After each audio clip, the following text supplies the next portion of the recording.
Muito bem, nós estamos começando mais um HDL Podcast. Você é muito bem-vindo.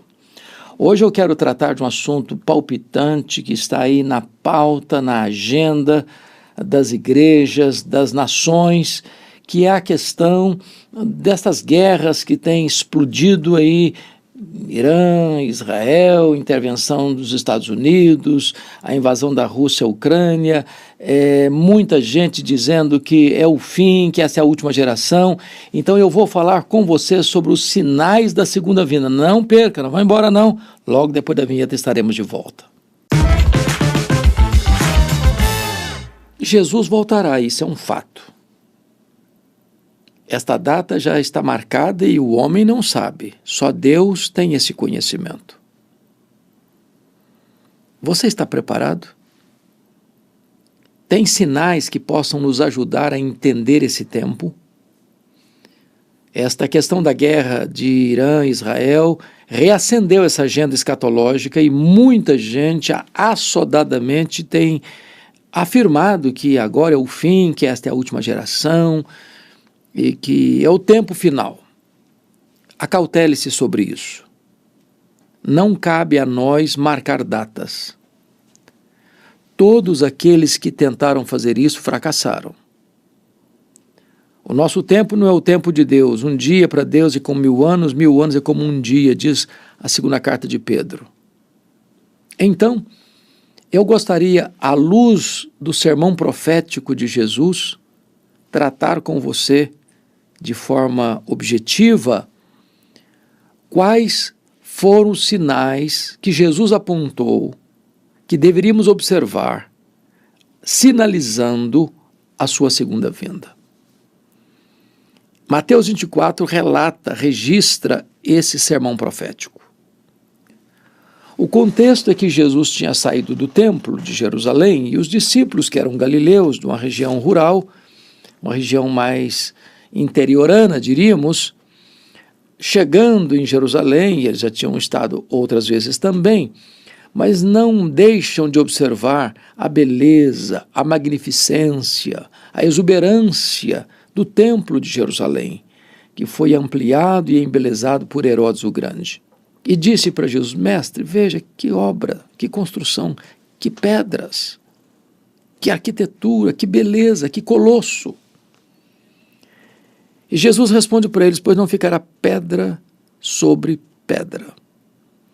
Então Jesus se retira da área do templo, vai lá para o Monte das Oliveiras, que fica de frente do templo, e então os discípulos chegam e perguntam a Jesus: Senhor, que sinal haverá deste fato? E que sinal haverá da tua vinda e da consumação do século?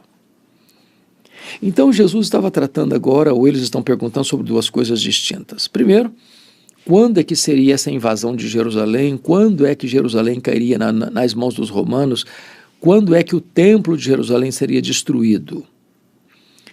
E, ao mesmo tempo, engatam uma segunda pergunta, mais específica: que sinal haverá da tua vinda e da consumação do século?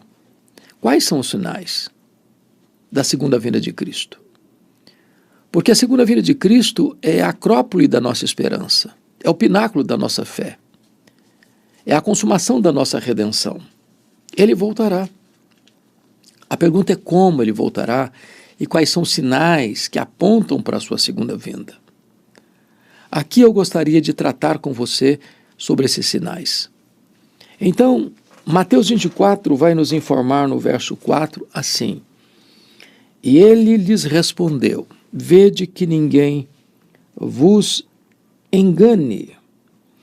Veja você que Jesus está falando aqui do engano religioso, da proliferação das seitas, dos ramos eclesiásticos de comunidades, de igrejas, de seitas que vão brotando, que vão surgindo como cogumelo, cada uma com com seu perfil, cada uma com seu arcabouço teológico, e muitas são criadas e engendradas pelo enganoso coração humano. Só no Brasil são registrados mais de 104 mil CNPJs de igrejas. É claro que nós temos dentre elas igrejas saudáveis, igrejas bíblicas, igrejas que são agências do reino, igrejas que pregam a palavra, igrejas que servem a Cristo, igrejas que amam o próximo, igrejas que estão alinhadas com as Escrituras. Mas há aquelas que também, como lá diz a Escritura, são doutrinas de demônios para enganar, para atrair, para confundir, para levar as pessoas à ruína e à perdição. O Senhor alertou para o fato de que haveria falsos cristos, né? Falsos cristos, falsos profetas, versículo 24, porque surgirão falsos cristos e falsos profetas, operando grandes sinais e prodígios para enganar, se possível, os próprios eleitos. Ou seja, tem muita gente que acha que tem milagre, é Deus que fez, todo milagre é operado por Deus. E aqui a Bíblia está dizendo que tem milagres dos falsos cristos, dos falsos profetas, que vão fazer coisas espetaculosas, extraordinárias, que nós não vamos conseguir explicar, mas são milagres e sinais para enganar, para confundir. Então não pense você que o fato de ter milagre é de Deus, não. É possível que falsos cristos e falsos profetas estejam operando esses grandes prodígios e sinais para enganar as pessoas, para induzi-las ao erro, para explorá-las como lobo que devora as ovelhas. Então, esse é o primeiro sinal, é o sinal do engano religioso. O segundo sinal está no versículo 6, e Jesus diz assim: certamente ouvireis falar de guerras e rumores de guerras. E ele ainda fala que se levantarão nação contra nação, reino contra reino.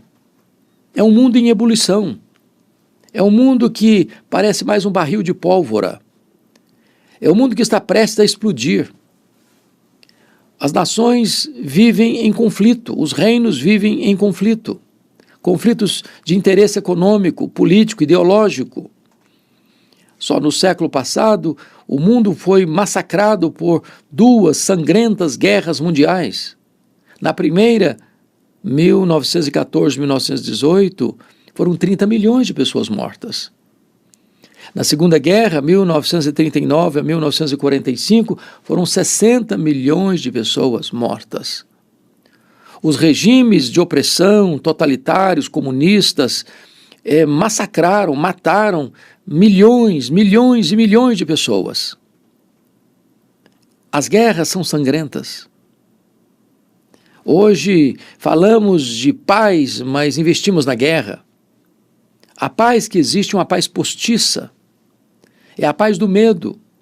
Porque você tem blocos, 2 blocos que dominam o mundo, de um lado e do outro tem bombas atômicas, tem armas nucleares, tem poder bélico para destruir o planeta, como já dizia Mikhail Gorbachev em 1985, que o arsenal que já tinha naquele tempo daria para destruir o planeta 27 vezes, e que numa terceira guerra mundial não haveria nem vencedores e nem vencidos. O fato das guerras se multiplicarem, o fato do mundo estar vivendo em pânico, em desespero, o fato de nós estarmos aí pisando em ovos, na iminência talvez de um ataque nuclear, se houver qualquer loucura, é possível que se acione alguns botões, isso dispare uma destruição em massa, que vai reverberar na destruição da raça humana. Jesus alertou para isso. Isso não é uma utopia, isso é uma realidade, hoje, apontando-nos para a breve volta do Senhor Jesus. Mas há um terceiro sinal que Jesus menciona no verso 7, haverá fomes e terremotos em vários lugares. Talvez a fome, ou as fomes, sejam um efeito colateral das guerras. Onde tem guerra, tem miséria, tem destruição. Você gasta milhões e milhões de dólares para construir e numa única bomba destrói tudo. E às vezes destrói a casa que a pessoa tinha para morar, e destrói tudo que tem dentro dessa casa e a pessoa fica desamparada, sem casa, sem provisão. E isso vai desaguar em quê? numa terrível crise econômica. Isso vai desestabilizar famílias, isso vai enfraquecer o orçamento das cidades, isso vai gerar uma pobreza, o desemprego, e tudo isso reflete na questão das fomes. Aliás, as fomes não são falta de provisão no mundo, mas má distribuição das riquezas ou da provisão. Enquanto uns morrem de comer, outros morrem de fome. Ainda hoje, quantas pessoas que vão para o seu leito com o estômago roncando de fome? Quantas pessoas vivendo abaixo da linha da pobreza, em extrema miséria? Quantas pessoas que catam no lixo aquilo que vão empanturrar o estômago, mesmo cheio, mas sem qualquer nutrientes necessários para uma saúde, para uma vida saudável. Então essa é a realidade hoje. Num mundo de mais de 8 bilhões de habitantes, as fomes estão por aí. Mas os terremotos também. Multiplicam-se terremotos. A terra está tremendo, a terra está bêbada, a terra está embriagada. Os abalos sísmicos provocam desastres terríveis, colossais, prédios, pontes, estruturas, casas, cidades inteiras devastados pelos terremotos. Nós temos que estar com os olhos abertos, atentos a esses eloquentes sinais que Jesus apontou, que seriam sinais que apontariam para a sua segunda vinda. Mas ainda, versículo 12, versículo 9, é a perseguição religiosa. Então sereis atribulados e vos matarão, sereis odiados de todas as nações por causa do meu nome. Veja você que a perseguição é generalizada. Aliás, o apóstolo Paulo já tinha dito, quem quiser viver piedosamente em Cristo vai ser perseguido. O mundo odeia a igreja. O evangelho está na contramão dos valores do mundo. A igreja é uma contracultura. Então, onde chega a luz, as trevas são incomodadas. Então o mundo vai perseguir, vai odiar e vai matar. Isso não aqui, não ali, não acolá, mas mundo afora. Essa perseguição acontece. Enquanto você está me ouvindo aqui, existem irmãos nossos que estão presos, estão torturados, estão passando por agruras terríveis, com escassez de pão e com sofrimento e flagelos atrozes. Enquanto nós estamos aqui assentados, falando nesse podcast, tem gente de Deus que está sendo fuzilada, tem gente que está sendo martirizada, não porque cometeu algum crime, mas simplesmente porque tem uma Bíblia ou professa o nome de Jesus. É isso mesmo. Se você olhar, por exemplo, nos países totalitários, comunistas, nos países onde não se tem liberdade de expressão, nos países onde as pessoas não podem ter liberdade de fé, de crença, nem mesmo de expressão, então entra a opressão, entra a proibição de se adorar a Deus, de se cultuar a Deus, e a perseguição religiosa é um efeito inevitável dessa castração das liberdades individuais, desse cerceamento da liberdade de consciência, desta proibição da liberdade de expressão. Isso é um sinal da segunda vinda de Cristo. A perseguição religiosa virá nesse pacote, necessariamente. Mas ainda, Jesus vai alertar no verso 12 para um outro sinal. É o sexto sinal da segunda vinda. E por se multiplicar a iniquidade, o amor se esfriará de quase todos. Veja você que nós vivemos hoje uma espécie de paradoxo. Nós estamos alcançando as alturas excelsas do saber, nós estamos atingindo o terreno milagroso do avanço tecnológico, nós estamos pisando no Shangri-La da conquista espacial. Nós vivemos hoje um desenvolvimento sem precedentes da tecnologia, da comunicação, do deslocamento. Estamos aí pasmos de ver o avanço científico. Nós somos um gigante na ciência, mas ao mesmo tempo nós somos um nanico na vida moral. Na medida em que o mundo avança cientificamente, ele retrocede moralmente. Os valores estão carcomidos, destruídos, arruinados. Muitas universidades, mormente as universidades federais, estão tomadas hoje de estudantes que fazem do campus universitário um lugar de consumo de drogas, de promiscuidade sexual, de propagandas ideológicas. E estamos vendo a deterioração dos princípios e dos valores da família, da pátria, da liberdade. Nós vivemos um caos moral, um colapso moral. Não só da tolerância ao erro, mas numa inversão de valores. O certo virou errado, o errado virou certo. Aplaude-se aquilo que deveria se ter vergonha e tem-se vergonha daquilo que deveria ser aplaudido. Nós estamos vivendo esse tempo, numa sociedade pelo avesso, onde a opressão não vem do submundo do crime, mas até mesmo de instituições tão respeitadas outrora. Então, essa degradação dos valores, onde se criam leis para privilegiar o errado e para oprimir o certo, onde tantas vezes o inocente é o culpado é o inocente, nessa sociedade onde os pilares, os marcos são arrancados, e a Bíblia diz, ora, destruídos os fundamentos, o que poderá fazer o justo? Parece que vão se esvaziando o povo de esperança, desassistindo o povo de esperança. E essa é a realidade que Jesus narrou, contou, mencionou no sermão profético, e esse é o diagnóstico da sociedade hoje. O amor se esfriando. Você tem medo de andar na rua, medo de assalto, medo de sequestro, medo de arrombamento, medo de bala perdida. Nós não temos mais segurança.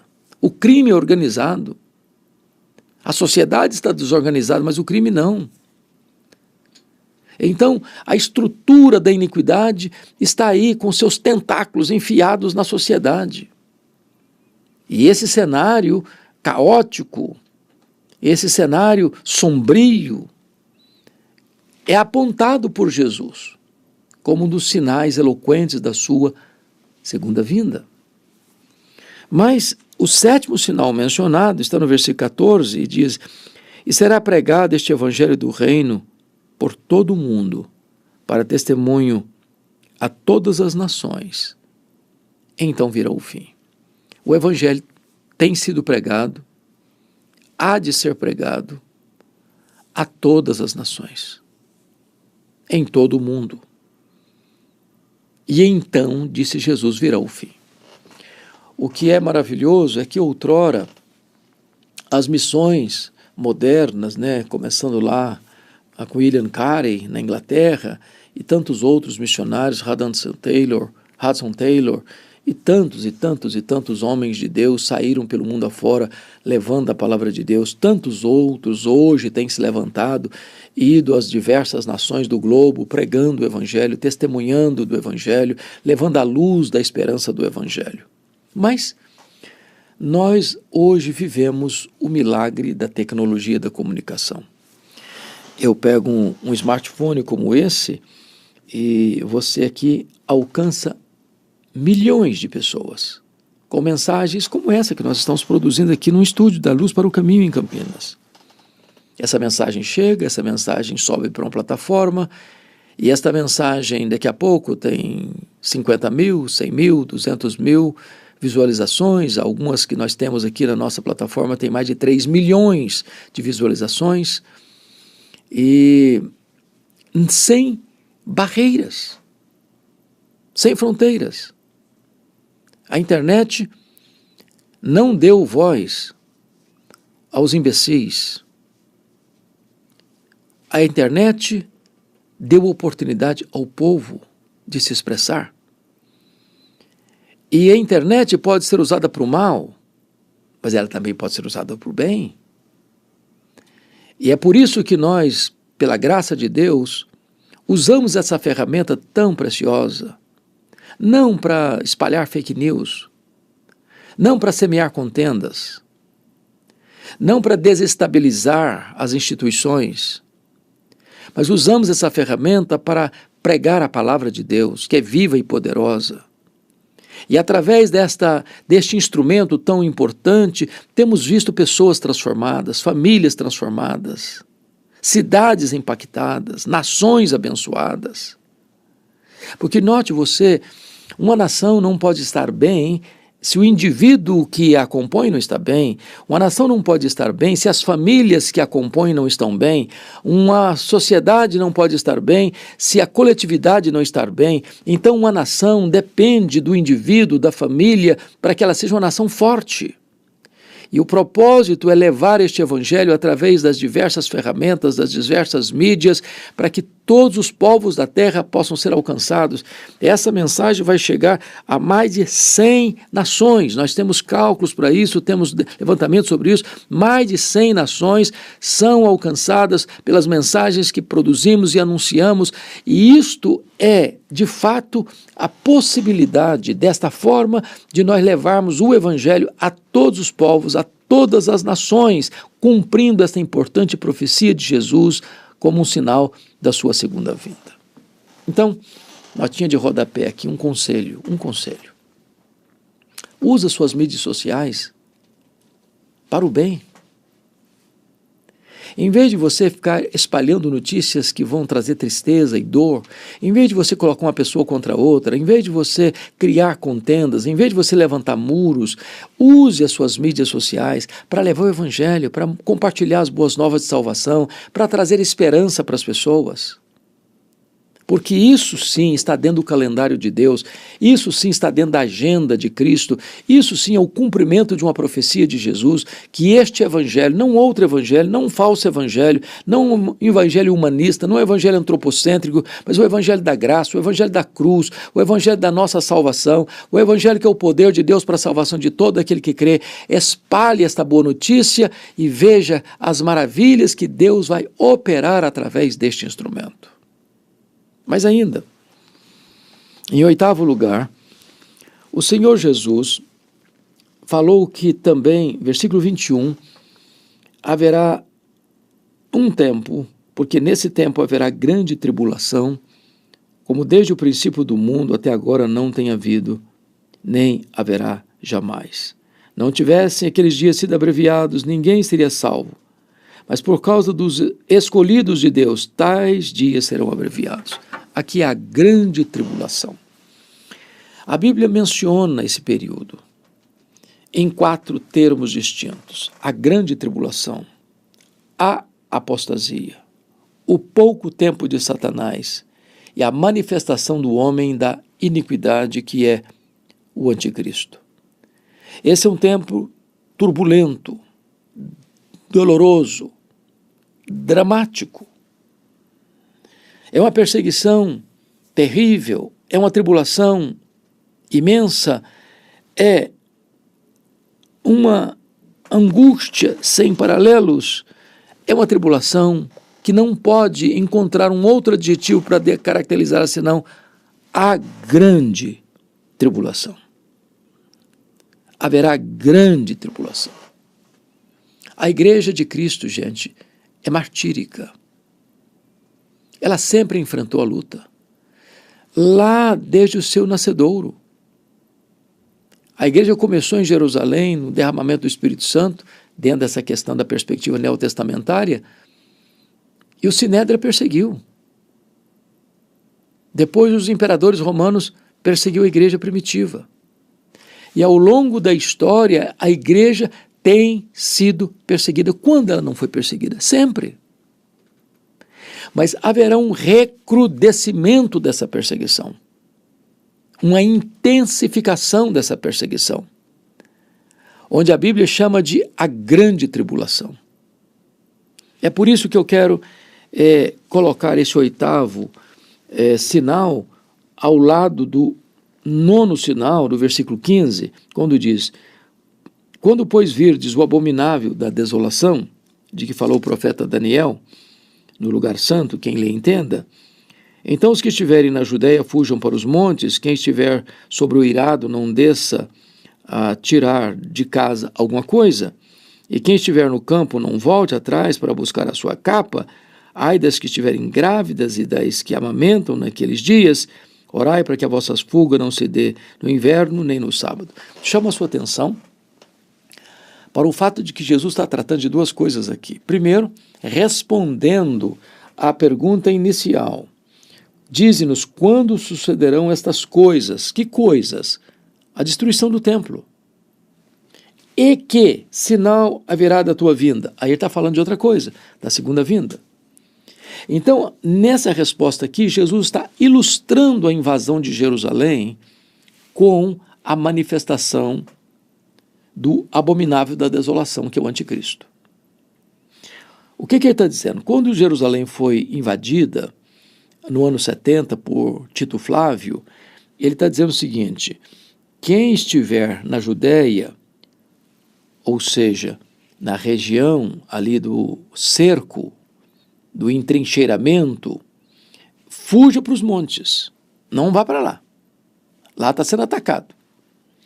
Segundo, quem estiver sobre o eirado, ou seja, lá em cima, na casa, não desça para tirar alguma coisa, a cidade está sendo atacada. Terceiro, e quem estiver no campo, não volte para buscar a sua capa, ou seja, a cidade está sendo atacada, então você está no campo, fica lá, não venha cá não. Quarto, ai das que estiverem grávidas e das que amamentam naquele dia. Uma mulher grávida e uma mulher com um bebezinho no colo não consegue correr com desenvoltura. Então, ai se esse dia da tomada de Jerusalém chegar para uma mulher grávida e para uma mulher com um bebê no colo que ela não consegue correr e escapar.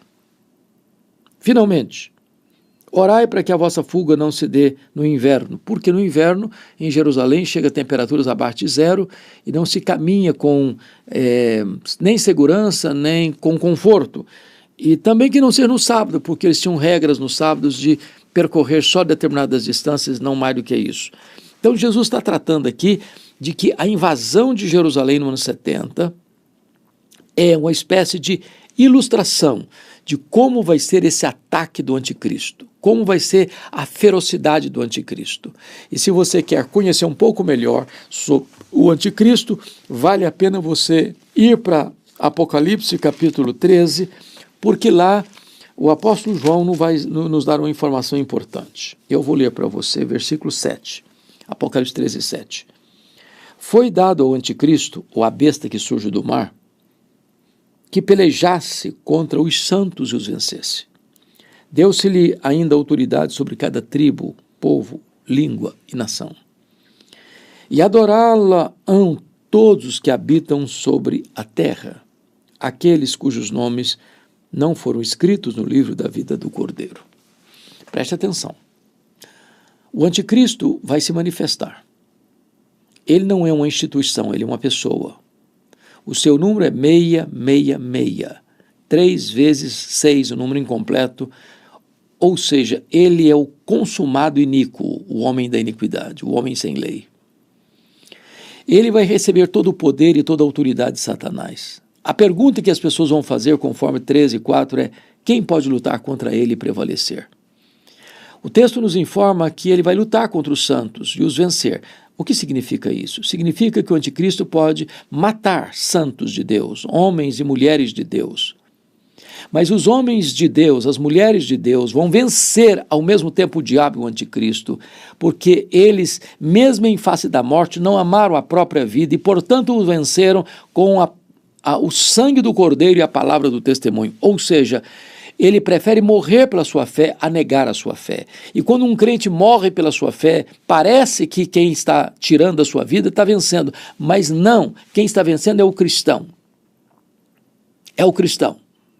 Porque nós devemos temer não aquele que apenas pode matar o nosso corpo, devemos temer aquele que pode matar o corpo e lançar a alma no inferno. Não, nós somos mais do que vencedores. Nem a vida nem a morte podem nos separar do amor de Deus.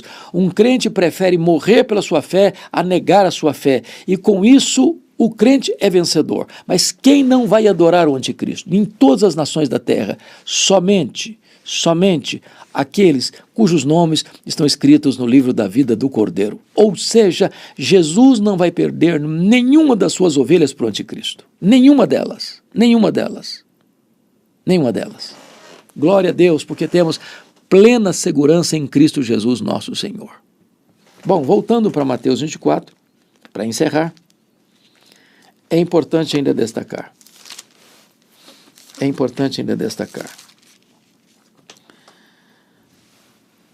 E a pergunta agora é: como é que ele vai voltar? E o versículo 27 vai nos responder.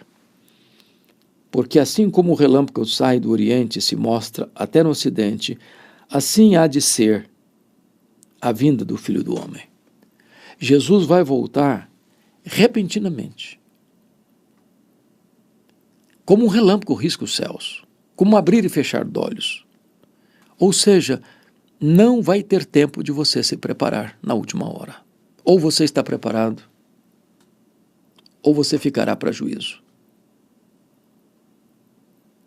Jesus voltará também, diz a Escritura, como um ladrão. E ele vai dizer assim no verso 42, portanto vigiai, porque não sabeis em que dia vem o vosso Senhor. Mas considerai isto, se o pai de família soubesse a que hora viria o ladrão, vigiaria e não deixaria que fosse arrombada a sua casa. Por isso ficai também vós apercebidos, porque a hora em que não cuidais o Filho do Homem virá. Ou seja, se a segunda vinda vai ser repentina, ela vai ser também inesperada. Não vai ser um dia óbvio. Jesus ilustra isso no verso de número 37. Pois assim como foi nos dias de Noé, também será a vinda do Filho do Homem. Porquanto assim como nos dias anteriores ao dilúvio comiam e bebiam, casavam e davam-se em casamento até o dia em que Noé entrou na arca. E não o perceberam, senão quando veio o dilúvio os levou a todos, assim será também a vinda do Filho do Homem. Ou seja, a sociedade vai estar na sua dinâmica, correndo para lá, correndo para cá, comprando, vendendo, ganhando, perdendo, casando, descasando. A sociedade vai estar em movimento. Quando Jesus vem e apanha de surpresa. Nós não somos como os filhos das trevas, nós somos como filhos da luz. E nós estamos aguardando e apressando o dia da vinda do Senhor. Nós estamos clamando, Maranata, ora vem, Senhor Jesus. Jesus voltará então inesperadamente e repentinamente. Ele virá ainda visivelmente, lá em Apocalipse 1, versículo 7, diz, todo olho verá até quantos o traspassaram. Ele virá também, diz a Bíblia, visivelmente, e não só visivelmente, mas audivelmente, porque a Escritura diz que ele voltará diante do soar da trombeta de Deus, ressoar da trombeta de Deus, ouvir a voz do arcanjo, ele descerá. Portanto, ele voltará não só visível, mas audivelmente, todos vão ouvir o alarido, o sonido da trombeta de Deus, quando ele descer dos céus para buscar a sua igreja. Ele voltará finalmente, poderosa e vitoriosamente, para colocar todos os seus inimigos debaixo dos seus pés, para julgar as nações, para conduzir os seus para as bodas do Cordeiro, para uma festa onde não tem choro, onde não tem dor, onde não tem luto. A segunda vinda de Cristo é uma verdade tão consoladora, mas também muito perturbadora. Porque esse dia será dia de trevas para uns e de luz para outros, de alegria indizível para uns e de tormento eterno para outros. Porque quando Jesus voltar, não haverá mais possibilidade de preparação. Por isso a Bíblia recomenda, prepara-te, ó Israel, para te encontrares com o teu Deus. Eu estou lhe trazendo essa mensagem de alerta, de cuidado. Não deixe para depois, porque pode ser tarde demais. Hoje é o dia da salvação. Hoje é o dia oportuno de Deus na sua vida. Se você gostou dessa mensagem e se ela foi útil para você, eu te peço, inscreva-se no meu canal aí, nos ajude a levar essa mensagem, reparta essa mensagem com outras pessoas e assim nós estaremos juntos aliançados, comprometidos, cooperando uns com os outros para levar a esperança da salvação em Cristo a todas as nações da terra, cumprindo a profecia de Mateus 24:14. Deus abençoe sua vida, Deus abençoe o seu coração.